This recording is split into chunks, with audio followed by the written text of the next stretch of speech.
ভ্যাকেন্সিতে ডিসিআরপি পরিশোধ না করা পর্যন্ত তার খতিয়ান নাম্বার পড়বে না, বোর্ডিং নাম্বার পড়বে না, রেগুলার সংশোধন হবে না।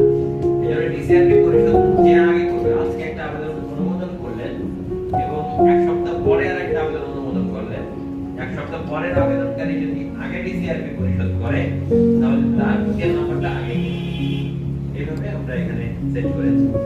এখানে আমরা আরো অপশন এখানে অ্যাড করেছিলাম যেটা এখন পর্যন্ত শিথিল আছে, যে 15 দিনের মধ্যে ডিসিআরপি পরিশোধ না করলে আগামীকাল ডিসিআরপি পরিশোধ করতে পারবে না, তারা আবেদন ব্লক হয়ে যাবে এবং সে নতুন করে আবেদনও সাবমিট করতে পারবে। এটার কারণ দর্শাইতে হবে যে কেন সে ডিসিআরপি পরিশোধ করে নাই। ঠিক আছে, যদিও আমরা এখানে শিথিল করেছি, ঠিক আছে, স্টেপ বাই স্টেপ কিন্তু ওই অপশনগুলো আসবে। তো আমরা এখন সরাসরি সিস্টেমে চলে যাব। আমার সঙ্গে আছে তো হচ্ছে বিভিন্ন সিস্টেমের প্রজেক্ট ম্যানেজার, সিস্টেমটা আপনাদেরকে একবার দেখাবে।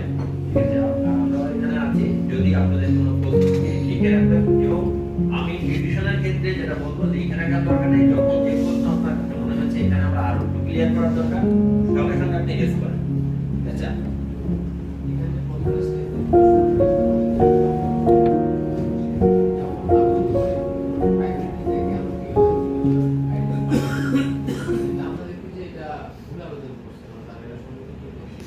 আমরা সেট করতে পারি না, আপনাদের অপশন নাই। এটা এড করতে হলো, এটা হবে এটা এই ক্লাস না, ওইটা ওই আপনারা সিলেক্ট করানোর অপশনটা যেটা আছে